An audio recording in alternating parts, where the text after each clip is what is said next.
Back to my channel. কেমন আছো সবাই? আশা করছি সবাই খুব ভালো আছো, আর আমিও খুব ভালো আছি। তো দিনটা ছিল কালী পুজোর। এদিকে আমি নতুন জামা সকাল সকাল বের করে নিয়েছিলাম, কারণ জামাটা আমি কিনেছিলাম দুর্গাপুজোতে পরার জন্য, কিন্তু দুর্গাপুজোর জামাটা পরিনি, কারণ জামাটার সাইজ ছিল XXL, আর জামাটা সেলাই করার সময় পাইনি। তাই ভাবলাম পুজোয় তো পরিনি, কালী পুজোতে জামাটা সেলাই করে পরা যাক। তো সকাল সকাল এদিকে আমি জামাটা সেলাই করতে বসে পড়লাম। প্রথমে মাপটা দেখে নিচ্ছিলাম যে কতটা কি সেলাই করব। আর জামাটা আমার এমন পছন্দ হয়ে গেছিলো যে সাইজ না থাকা সত্ত্বেও আমি XXLটা তুলে নিয়ে আসি। আর পুজোর বাজারটাও লাস্ট মুহূর্তে করা হয়েছিল, তাই সেলাই করার সময়টা পাইনি। তো তাই ভাবলাম যে কালী পুজোতে পরে নিয়ে, এদিকে আমার হাত সেলাই করার পরে এরকম হলো। আর সামনের দিকটা এতটা কাটা ছিল, তাই ভাবলাম এটাকেও কিছু একটা করব। যাই হোক, এই কাজগুলো করে নেওয়ার পর দুপুরবেলা চলে গেলাম ছাদে। এদিকে কাকিমা আর একটা জেঠিমা মিলে প্রদীপ বানাচ্ছিল, মাটির প্রদীপ। তোমাদেরকে তো আমি আগের বছরে জানিয়েছিলাম যে আমাদের বাড়িতে মাটির প্রদীপ বানানো হয়, সেটাকেই রাতে জ্বালানো হয়।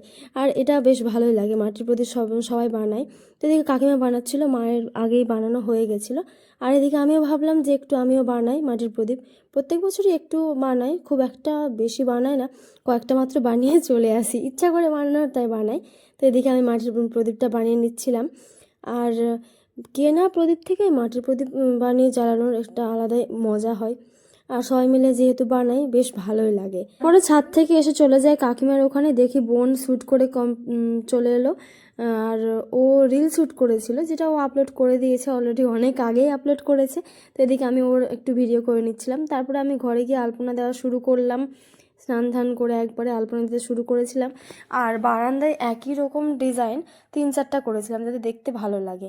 তো এদিকে আমি এই সিম্পল ডিজাইনটা করেছিলাম। আর আমি প্রত্যেক বছর কি করি, একটু ক্রিয়েটিভিটি করার চেষ্টা করি, ভাবি যে একটু আলাদা কিছু করব, মানে নিজের মনে যেটা ইচ্ছা হয়, যেটা মাথায় আসে সেটাই করে ফেলি। আগে কি করতাম, যে ফোন থেকে কিছু বের করলাম, তারপর করতে গেলাম, এরকম করতাম। তারপর এখন ভাবি থাক, যেটা মাথা থেকে বেরোবে প্রথমবারে সেটাই করব। তো এরকম করে করে আলপনাগুলো দিয়ে তারপরে সবগুলো আলপনা হয়ে যাওয়ার পর তোমাদের সাথে আমি শেয়ার করছি চারিদিকে আলপনাটা। তো যেমন প্রত্যেক পুজোতে দিয়ে থাকি লক্ষ্মীর পা, তো চারিদিকে লক্ষ্মীর পা দিয়েছি, কারণ এটা না দিলে অনেক বকা খেতে হবে মায়ের কাছে আমাকে। তাই চারিদিকটা দিয়েছিলাম সুন্দর করে। আর বিভিন্ন জায়গায় বিভিন্ন রকম দেওয়ার চেষ্টা করেছি আলপনা। তো এই বারান্দায় তোমাদেরকে যে বললাম, একরকম অনেক জায়গায় দিয়েছি, মানে পুরো বারান্দায় 3-4টা ডিজাইন দিয়েছি। তো সেটাও আমি তোমাদের সাথে শেয়ার করছি। আর সিঁড়িতে পুরোটাতে এরকমভাবে আলপনা দিয়েছিলাম, কারণ সিঁড়িটা কেন ফাঁকা থাকবে বলো, চারিদিকে যখন আলপনা দিয়েছি। তো দেখো, বারান্দার এই ডিজাইনটা করেছিলাম, জানি না কি করেছি, এটা আমি যা মাথায় এসে তাই করেছি। আর যেটা তোমাদেরকে বললাম, সেটা হচ্ছে এই ডিজাইনটা আমি পুরো বারান্দায় দিয়েছিলাম। তারপর এদিকে মায়ের লক্ষ্মী পুজোর জন্য সমস্ত কিছু প্রস্তুত করা হয়ে গেছিলো, মা পুজো করতে বসেও পড়ে। আর এদিকে আমি কিছুটা ভিডিও করে নিচ্ছিলাম। আর এদিকে আমি দেখছিলাম যে কতটা প্রদীপ কেমন ডিজাইনের কি কেনা হয়েছে, কারণ প্রত্যেকবার এই ডিজাইনগুলো কয়েকটা মাত্র মা কিনে আনে। তো এই ডিজাইনগুলো নিয়ে এসেছিলো, তো আমি প্রত্যেকটা বের করে করে গুছিয়ে নিচ্ছিলাম যে কোনটা জ্বালাবো কোনটা রাখবো। আর এই প্রদীপগুলো কি হয়, জ্বালাতে ইচ্ছে করে না, কারণ জ্বালালেই কালো হয়ে যায়, নষ্ট হয়ে যায়, ফেলে দিতে হয়। আর দেখতে এত সুন্দর লাগে যে ফেলে দিতে মোটেও ইচ্ছা করে না। তাই এদিকে বের করে দেখলাম যে এতগুলো প্রদীপ আনা হয়েছে, সমস্তটা গুছিয়ে আমি এদিকে রেখে দিলাম। আর এদিকে মায়ের পুজো শুরু হয়ে গেছে, লক্ষ্মী পুজো। তারপর আমি একটু মালা গেঁথে দিলাম মাকে। মা এদিকে সমস্তটা জোগাড়যন্ত্র করছে, মালা, ঘট, সমস্ত কিছু রেডি করার পর এইদিকে পুজো শুরু করে দেয়। আর পানও দিয়েছিল, পুজোতে নাকি পান দিতে হয়। আগে মাকে দেখেছিলাম যে পানের খিল্লি বানিয়ে দিত, যেরকম পান মানুষ খায় আর কি। তো এবারে দেখলাম এরকম করেই দিয়েছিল। যাই হোক, লক্ষ্মী গণেশ দুজনকে পান দেওয়া হয়েছিল। তারপর কি হলো, দেখলাম মা এদিকে পুজো করছে, তো এদিকে আমরা রেডি হয়ে আসি। মা বলল তোরা শাড়ি পর। মাকে প্রথমবার বলতে শুনলাম শাড়ি পরার কথা। লক্ষ্মী পুজোতে শাড়ি তো অনেকেই পরে দেখেছি, কিন্তু আমরা সেরকম পরতাম না। তো এই বছরে আমরা চলে গেলাম শাড়ি পরার জন্য। ভাবলাম মায়ের যখন পুজো এদিকে শুরু হয়ে গেছে, মায়ের আবার খুব তাড়াতাড়ি হয়েও যাবে, বই পড়বে, তার আগে শাড়ি পরে রেডি হয়ে চলে যায়। তো এদিকে শাড়ি পরলাম। আর অনেক কনফিউশনে ছিলাম যে কোন শাড়িটা পরবো। শাড়ি পরার পরে আবার ভাবছি যে কোন হারটা পরবো, কী পরবো। একবার এই হারটা পরলাম, আবার এই হারটা পরলাম, এরকম করে ট্রাই করতে করতে একবার এই চুড়ি, একবার এই হার, এরকম করে করে অনেক কিছু চেঞ্জ হলো। ব্লাউজটাকেও চেঞ্জ করলাম, কারণ ম্যাচ করছিল না অতটা। আবার দেখো এই চুড়ি, আরও একটা ডিজাইন হচ্ছে এটা। এরকম করে ট্রাই করতে করতে শেষে আমি এই চুড়িগুলোকে বাদ দিয়ে এই লাস্টে এই ডিজাইনটাই পরলাম। আমার এই ডিজাইনটাই বেশ ভালো লাগে। তারপর রেডি হয়ে গেলাম। আর ওদিকে মায়ের পুজোও শুরু হয়ে গেছিলো, তাই তাড়াতাড়ি করে চলে যাই। বই শোনার জন্য। তারপর সেখানে যাই বই পুজো শেষ করে আমরা চলে গেছিলাম মন্দিরে প্রদীপ জ্বালানোর জন্য। আমি, বোন, কাকিমা সকলেই গেছিলাম। আর প্রত্যেক বছর আমরা মন্দিরে যাই প্রদীপ জ্বালানোর জন্য, তাই এবছরেও গেছিলাম। এটা ছিল হনুমানজির মন্দির, সেখানে আমরা যাই, প্রদীপ জ্বালাই, ধূপবাতি দেখাই, তারপর বাড়ি ফিরে আসি। আর মোমবাতি জ্বালানোর কাজ শেষ হয়ে যায় আমাদের। আর এদিকে মা দেখছি প্রদীপ রেডি করে রেখেছে, ঘরে প্রদীপ জ্বালানো হয়েও গেছে। তো এদিকে আমাদের পুজো তো সমস্তটা কমপ্লিট হয়ে গেছিলো। লাস্টে আমি বাড়ি ফিরে এসে এদিকে ধূপবাতি দেখিয়ে দিলাম। তারপর আমাদের যে গৌড় ভরার যে ব্যাপারটা থাকে, যে নিয়মটা, সেটা আমরা শুরু করে দিই। এদিকে সমস্ত জায়গায় প্রদীপ দেওয়া কমপ্লিট হয়ে গেছে। তো তারপর বোন এদিকে গৌড় খয় বাতাসা দেওয়া হয়, সমস্তটা ও দিল। তারপর আমি, ভাই সকলেই দিয়েছিলাম। তো এই রিচুয়ালটা আমাদের আছে, এটা প্রত্যেক বছরেই করা হয়। 5 বারে গৌড়টা ভরতে হয়। আর তারপর লাস্টে বাতাসা দিয়ে প্রণাম করে নিলে হয়ে গেল। তো এইটা আমরা ভরি, আর পরে অন্য কোনো দিন এটাকে আমরা খেয়ে নিই। তো যাই হোক, এটা হয়ে যাওয়ার পরে দিকে দেখলাম মায়ের চারিদিকে প্রদীপ দেওয়া কমপ্লিট হয়ে গেছে, চলছে আর কি প্রদীপ দেওয়া। তারপর আমরা বাজি নিয়ে চলে যাই বাইরে বাজি ফাটাতে। আর আমাদের বাজি ফাটানো শুরু হয়ে যায়। এদিকে খুব আনন্দ করেছিলাম, বাজি ফাটালাম নানান রকমের। আমরা যখন বাজি ফাটাচ্ছিলাম, ওদিকে চারপাশে দেখছি অনেকজন এসে বাজি ফাটাতে শুরু করেছে, তাই আমি একটু কিছুক্ষণ দাঁড়িয়েছিলাম। আমি অতটাও যে খুব সাহসী বাজি ফাটাতে তা কিন্তু নয়, সব ধরনের বাজি আমি ফাটাই না। এদিকে আমি তুবড়ি রেখেছিলাম, তবে ধরছিল না বলে আরেকজনকে বললাম ধরিয়ে দে। আর আমি চাইছিলাম দুটো যেন একসাথে হয়, কিন্তু দুটো একসাথে হয়নি। যাই হোক, পরপরই হয়েছিল। আমার খুব ভালো লাগে 2-3টা একসাথে রেখে সেগুলোকে জ্বালাতে। তারপর এদিকে এই চটপটিটা ভাইকে বললাম ধরাতো।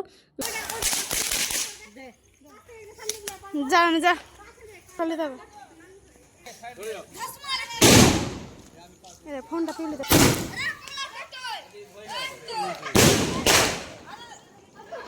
তো এটা হচ্ছে আমাদের আজকের ছাদের ভিউ। আর চারিদিকে মোমবাতি মোমবাতি, কি সুন্দর লাগছে তাই না দেখতে। সকলকে দীপাবলির অনেক অনেক শুভেচ্ছা জানাই। সেদিন এই ভিডিওটা করেছিলাম, ভাবলাম সেদিনই পোস্ট করে দেব শুভেচ্ছা জানিয়ে, কিন্তু সেদিন এতটাই ব্যস্ত হয়ে পড়েছিলাম যে সমস্তটা করে শেষ করার পর রাত হয়ে গেছিলো প্রচুর, 10টা-11টা প্রায়।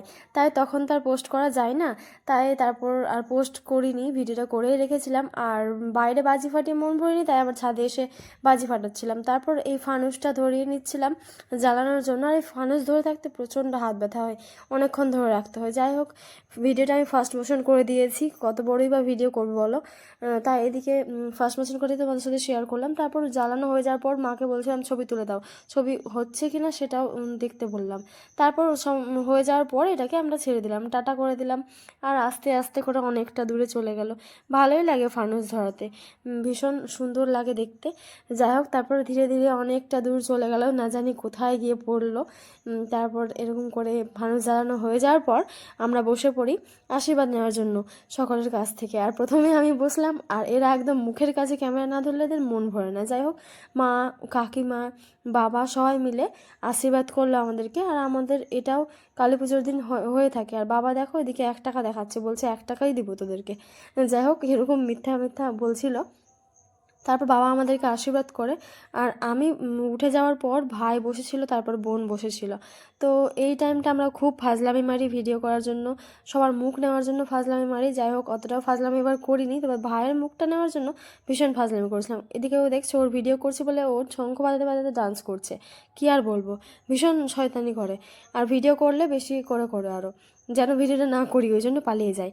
যাই হোক, তারপর বোনের হয়ে যাওয়ার পর ভাই বসে পড়ে। এমন করে আমাদের এই আশীর্বাদ পর্বটা শেষ হয়ে যায়। আর আমরা সেদিন রাতে মন্দিরে যাইনি, কারণ এগুলো করতে করতেই তো রাত 12টা বেজে যায়। হ্যাঁ, ভাই জানিয়ে দিল যে 1102 টাকা হয়েছিল। যাই হোক, পরদিন আমরা সকালবেলা সকলে মিলে চলে গেছিলাম ঠাকুর দেখবো বলে। আর মন্দিরে যাওয়ার আগে আমার এতটা আনন্দ হচ্ছিল যে বলে বোঝানো নয়, কখন মাকে দর্শন করব, একটা আলাদাই গা কাটা দিচ্ছিল আমার আর কি, এতটাই ভালো লাগছিল। তারপর মন্দিরের ওখানে গিয়ে দেখি এতটাই ভিড় যে সামনে থেকে দেখতে আর পেলাম না, সাইড থেকেই দেখতে হলো, মাকে দর্শন করলাম। আর মাকে মন্দিরে দেখতে এতই ভালো লাগে যা বলে বোঝানোর না। তো চারিদিকে ভীষণ ভিড় ছিল। তারপর সেখান থেকে দর্শন করে ভোগ দিয়ে শিব মন্দিরে যাই, সেখানে ভোগ দিই আর সকলে মিলে হাতে সুতা বেঁধেছিলাম। তারপর মন্দির থেকে প্রণাম করে চলে আসি কিছু জিনিস কেনার জন্য মেলাতে। তো এদিকে আমি ভাবছিলাম অনেকদিন থেকে কিনবো, তো ভাঁড় কিনলাম। আর তারপর মা কাকিমা বাড়ির সংসারের জিনিসপত্র কিনতে ব্যস্ত হয়ে পড়লো, যা যা কেনার কিনলো। এদিকে আমরা এই কয়েকটা জিনিস কিনেছিলাম। তারপর সেখান থেকে বাইরের দিকে আসার সময় এত ভিড়, যাওয়া যাচ্ছে না, কি আর বলবো। তারপর সামনের দিকে আমরা আস্তে আস্তে এগোই, আইসক্রিম কিনলাম, সকলে মিলে কর্নেটো আইসক্রিম খেলাম। আর ভাইয়ের দিকে টিকিট কেটেছিল। তারপর সেখানে কিছুক্ষণ দাঁড়ালাম। আর টিকিটে এই চাকা সিস্টেমের জিনিসটা করা হয়েছিল, যেখানে যার নাম্বারটা আসবে সেই শুধু গিফটটা পাবে। তো সিস্টেমটা তেমন কিছু ভালো লাগেনি, যাই হোক কিছুই পাওয়া গেল না, জিততে তো পারলো না, যে কোনো একজন জিতলো এতজনের মধ্যে। তারপরে আমরা মেলা থেকে বেরিয়ে বাড়ির উদ্দেশ্যে রওনা দিই। আর এদিকে দেখতে পাচ্ছ 2 বোন পাশাপাশি বসেছে, আর এদিকে আমরাও 2 বোন পাশে ভাই, সবাই পাশাপাশি বসেছি। তারপর বাড়িতে চলে এলাম আর এই সমস্ত জিনিসটা কিনেছিলাম। তো তোমাদের সাথে সমস্তটাই শেয়ার করলাম, কালী পুজোর দিনটা কিভাবে কেটেছিল সেটাও শেয়ার করলাম, আর মেলাতে কি করলাম, কি কিনলাম সমস্তটা শেয়ার করলাম। আর এটা হচ্ছে আমার বাড়ির কাছের প্রতিমা, যখন প্রসাদ আনতে গেছিলাম তখন ভিডিওটা করেছিলাম। আর রাতে আর বিসর্জনের দিন যাইনি, কারণ প্রচুর ভিড় হয়। আর সত্যি এবার না গিয়েই ভালো করেছি, কারণ এবারে আরও প্রচুর ভিড় ছিল।